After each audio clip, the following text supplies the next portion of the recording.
مخلوقات کی پرستش کریں گے، سچی عبادت کو لوگ ترک کر دیں گے۔ اور خدا نے جب لوگوں نے خدا کو ترک کر دیا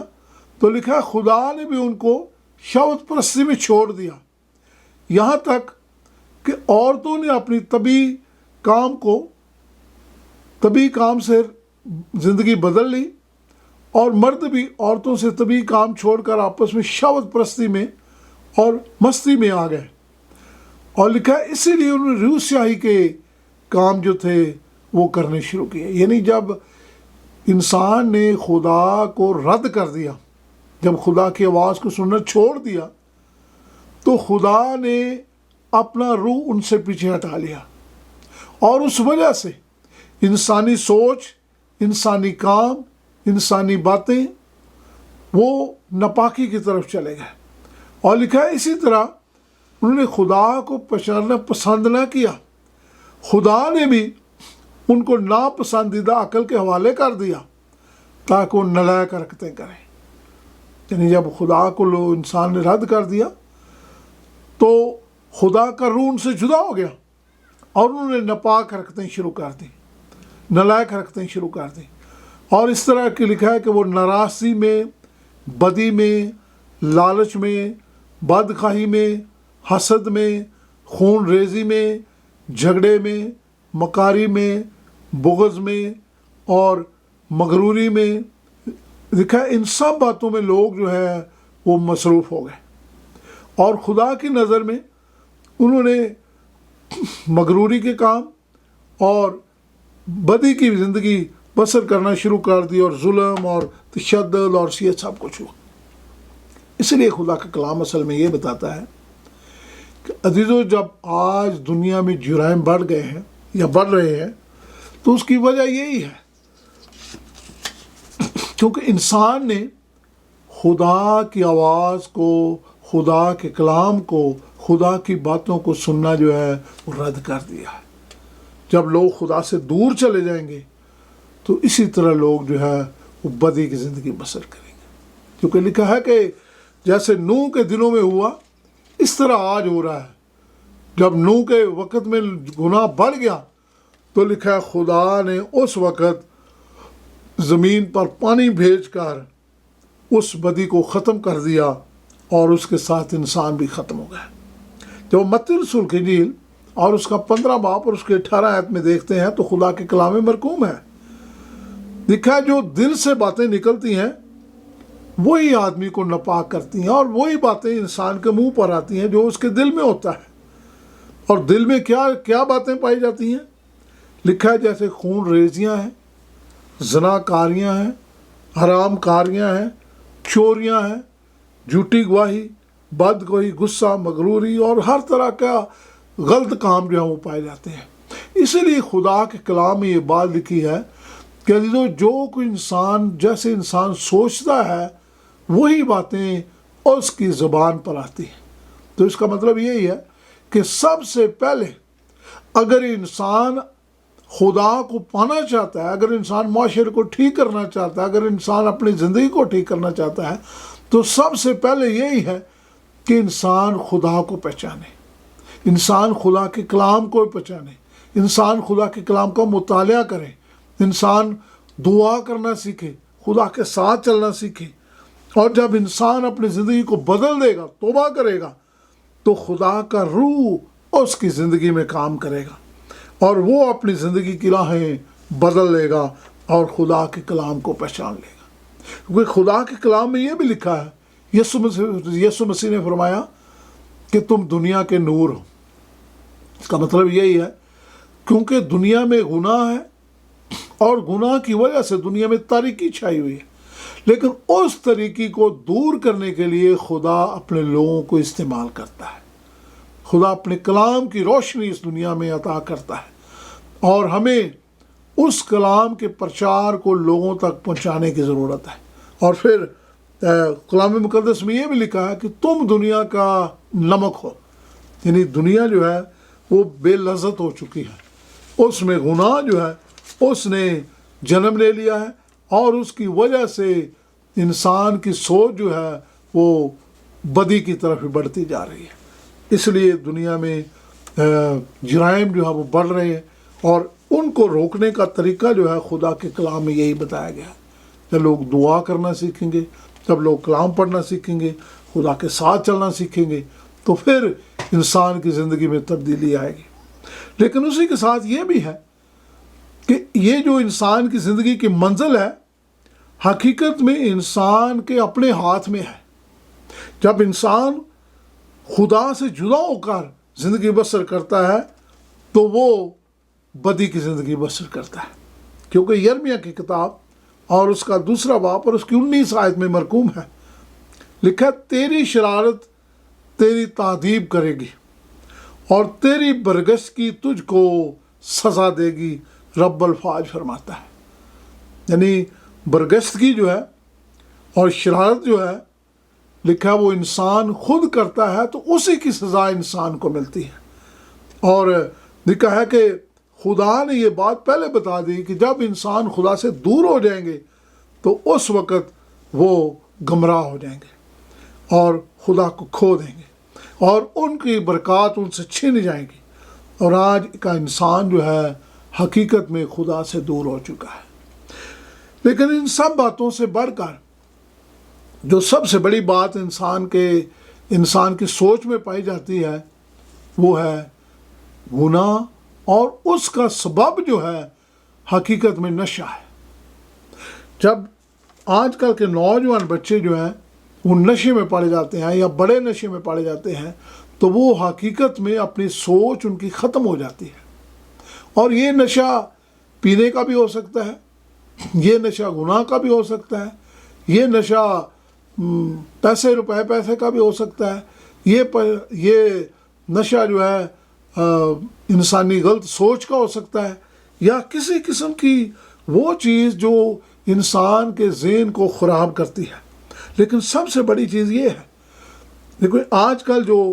ٹی وی کے پروگرامز ہیں، بے شک ان میں بہت سارے انٹرٹینمنٹ پائی جاتی ہے، لیکن اسی کے ساتھ جو ہیں بہت ساری ایسی باتیں بھی ہیں انسان وہ دیکھنا چاہتا ہے جو اس کے دل کو پسند ہے، جیسے غلیظ قسم کی فلمیں، غلیظ قسم کے پروگرام، غلیظ قسم کے ٹی وی شو، اور ان چیزوں کی وجہ سے انسان کی سوچ جو ہے وہ درست نہیں رہ سکتی۔ اور پھر بہت سارا، کیونکہ میڈیا میں آج کل انٹرنیٹ پہ بہت کچھ اویلیبل ہے، اور لوگ جو ان چیزوں کو استعمال کرتے ہیں تو وہ کئی گھنٹے بہت سارا اپنا وقت جو ہے ان چیزوں پر صرف کرتے ہیں، بلکہ یہی چیزیں جو ہے حقیقت میں ٹی وی ہو، انٹرنیٹ ہو، موبائل ہو، ہم ان چیزوں کو اچھے طریقے سے بھی استعمال کر سکتے ہیں۔ ہم ان کو کلام سننے کے لیے استعمال کر سکتے ہیں، ہم ان کو دعا کے متعلق سیکھنے، خدا کے متعلق جاننے کے لیے، معاشرے میں جو اچھے پروگرامز ہیں ان کو دیکھنے کے لیے، اور جن سے انسان کی اصلاح ہو سکتی ہے، ان چیزوں کو دیکھنے کے لیے جب ہم استعمال کر سکتے ہیں تو اس سے ہم برکت حاصل کرتے ہیں۔ اس لیے عزیزو، جب لوگ ان چیزوں کو غلط استعمال کرتے ہیں، یا خاص طور پر نوجوان طبقہ جو ہے ان چیزوں کو غلط استعمال کرتا ہے، اور نشے میں اور دوسری چیزوں میں خاص طور پر جو وہ نشے کی لت میں پڑ جاتے ہیں، تو وہ اپنا روپیہ، پیسہ، اپنی زندگی، اپنا سب کچھ برباد کر دیتے ہیں۔ تو آخر کار کیا ہوتا ہے؟ وہ جرم کی طرف گامزن ہو جاتے ہیں، اور پھر ظلم اور برائی اور غلیظ زبان اور نشہ اور ان چیزوں کو اپنی زندگی کا حصہ بنا لیتے ہیں۔ ان چیزوں کو روکنے کے لیے جو سب سے بڑی بات ہے وہ عبادت اور خدا کے ساتھ چلنا ہے، کیونکہ کلام مقدس میں لکھا ہے کہ آخری دنوں میں لوگ جو ہے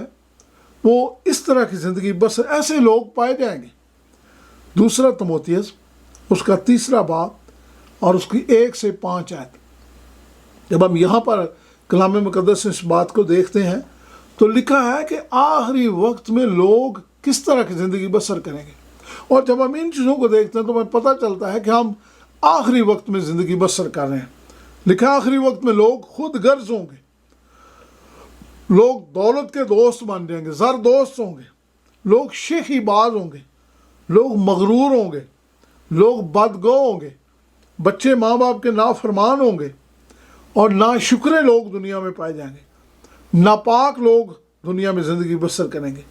تبھی محبت سے خالی، سنگ دل، تہمت لگانے والے، بے ضبط، نیکی کے دشمن، دغا باز، ڈیٹ، گھمنڈ اور عیش و عشرت کو پسند کرنے والے لوگ پائے جائیں گے۔ عزیزو، حقیقت میں جب انسان نشے میں پڑتا ہے تو اس کی سوچ ختم ہو جاتی ہے۔ ایک واقعہ بتایا جاتا ہے، آسٹریلیا میں یہ واقعہ پیش آیا کہ ایک خاندان جو تھا، ان کا 3-4 بچے تھے اور وہ اچھی زندگی بسر کر رہے تھے، لیکن آخر کار جو خاوند جو تھا اس نے شراب نوشی شروع کر دی۔ جب وہ شراب نوشی میں پڑ گیا تو اس نے بہت زیادہ نشہ استعمال کرنا شروع کر دیا۔ اس کی وجہ سے اس کا ذہن، اس کی سوچ ختم ہونا شروع ہو گئی۔ ایک روز اس نے کیا کیا، بہت زیادہ اس نے شراب پیا ہوا تھا، اپنے گھر سے کہیں دور چلا گیا ہوا تھا، بچوں کو چھوڑ دیا تھا اس نے، لیکن ایک روز وہ واپس آیا، اور جب واپس آیا تو اس کی وائف کو پتا تھا کہ میرا خامد اور شاید آ کر تشدد کرے گا۔ تو اس نے کیا کیا کہ جیسے اس کو پتہ چلا، دروازے تک آواز آئی، تو اس نے اب بچوں کو ایک کمرے میں بھیج دیا، اور اس نے سوچا کہ چلو میں اس سے بات کروں گی، جو بھی بات ہوگی۔ لیکن آخر کار جب وہ اندر آیا تو وہ اس بات کی توقع نہیں کر رہی تھی، اس کے ہاتھ میں گن تھی، اور اس نے آ کر اس پر فائر کر دیا، اور وہ عورت جو تھی بیچاری خون میں لت پت ہو گئی۔ اتنی دیر میں بچوں نے آواز سنی، گھبرا کر پریشان ہو کر وہ بھی بھاگے، اور آ کر انہوں نے دیکھا کہ ماں جو ہے اس کو گولی لگی ہے، اور یہ جو آدمی تھا ابھی کھڑا ہوا تھا، اس کے ہاتھ میں گن تھی، وہ مزید فائر کرنا چاہتا تھا، لیکن بچوں نے مل کر اس آدمی کو دھکا دیا، اور 11-12 سال کے بچے تھے، اس کو اپنے باپ کو دھکا دیا، اس کو ایک طرف کیا، اور ایک دم کال کر کے پولیس کو بلایا، اور جو دوسرے عملہ تھا ان کو بلایا تاکہ ان کی ماں کی جان بچ سکے، اور وہ لوگ جو تھے وہ جلد پہنچ گئے، اور آ کر انہوں نے اس عورت کی جان بچائی۔ لیکن یہ شخص جو تھا، اس نے اپنی بیوی پر وار کیا نشے کی وجہ سے، اور نشے نے اس کا دماغ جو تھا وہ ختم کر دیا، اس کی سوچ ختم ہو گئی، اس کو اپنے بچوں کا، اس کو اپنے خاندان کا، اس کو کسی چیز کا احساس نہیں تھا۔ یہ نشہ جو ہے انسان کو اس طرح سے برباد کر دیتا ہے، اور اس طرح سے آج بہت سارے خاندان، بہت ساری زندگیاں جو ہے وہ بربادی کی طرف بڑھ رہی ہیں، اور اس کی وجہ سے ہی دنیا میں جرم اور دنیا میں برائی جو ہے نشے کی وجہ سے بڑھ رہی ہے۔ جب ہم کلام مقدس میں دیکھتے ہیں تو کلام مقدس میں لکھا ہوا ہے کہ عزیزو، اگر ہم یہ سوچتے ہیں کہ ہم ٹھیک ہیں، ہمیں کسی چیز کی کمی نہیں ہے، تو کلام مقدس میں لکھا ہوا ہے کہ عزیزو، ہم روحانی طور پر محتاج ہیں، ہم روحانی طور پر خدا سے دور جا چکے ہیں، ہم کمبختی کی زندگی بسر کر رہے ہیں، ہم خوار ہیں، ہم غریب ہیں، ہم اندھے ہیں، ہم ننگے ہیں، کیونکہ ہم نے خدا کی آواز کو سننا چھوڑ دیا ہے۔ اس لیے لکھا ہے، خدا کا کلام کہتا ہے کہ میں تمہیں مشورہ دیتا ہوں کہ میرے پاس آؤ، اور لکھا ہے وہ قیمتی سونا، یعنی خدا کے کلام کی باتیں اور خدا کی روحانیت کو حاصل کرو، اور اس کو پہن لو، تاکہ تمہارے گناہ جو ہیں وہ چھپ جائیں، اور تمہارا ننگا پن جو ہے اور تمہاری شرمندگی جو ہے، خدا کہتا ہے کہ وہ تم سے دور ہو جائے۔ اور خدا کہتا ہے کہ مجھ سے تپایا ہوا سونا لے لو، اور آنکھوں میں لگانے کے لیے سنو، یعنی تمہاری بینائی دور ہو جائے۔ اور خدا کا کلام کہتا ہے کہ جب ہم خدا کے کلام کو پڑھنا، اس کو سیکھنا، اس سے دعا کرنا، روح القدس کو اپنی زندگی میں حصہ آنے کا موقع دیں گے، تو خدا ہماری روحانی آنکھوں کو کھولے گا، اور اس وجہ سے ہم جہاں بھی ہوں گے ہم خدا کا کلام دوسروں تک پہنچائیں گے، اپنی ذاتی زندگی کو ایسا بنائیں گے جس کی وجہ سے اس دنیا میں گناہ جو ہے اس پر ہم قابو پا سکیں گے۔ تو میری دعا ہے، کاش خدا ہم سب کی مدد اور رہنمائی کرے، تاکہ ہم اپنے آپ کو ٹھیک کرنا سیکھیں، اور جو ہمارے ساتھ خاندان اور دوسرے عزیز لوگ ہیں ان کو بتانا سیکھیں کہ نشہ اور برائی جو ہے اس سے بچنے کے لیے خدا کے پاس آنے کی ضرورت ہے۔ میری دعا ہے کہ کاش خداوند آپ کو بڑی برکت بخشے، جیسے ہم نے آج کا کلام سنا اور سیکھا، اور خداوند اس کے وسیلہ سے آپ کو برکت دے۔ دعا کریں گے۔ آسمان اور زمین کے خالق اور مالک، ہمیں پیار کرنے والے زندہ آسمانی باپ، خداوند ہمیں اپنی آواز سننا سکھا، اپنے روح کو خداوند ہماری زندگی میں بھیج، تاکہ خداوند جو گناہ ہماری زندگی میں جنم لے چکا ہے ہم اس پر قابو پانا سیکھیں، اور تیرے روح کا مسا اپنی زندگی میں حاصل کرنا سیکھیں، تاکہ تیرے ساتھ چل سکے۔ تیرے پاک اور مقدس نام سے مانگ لیتے ہیں، آمین۔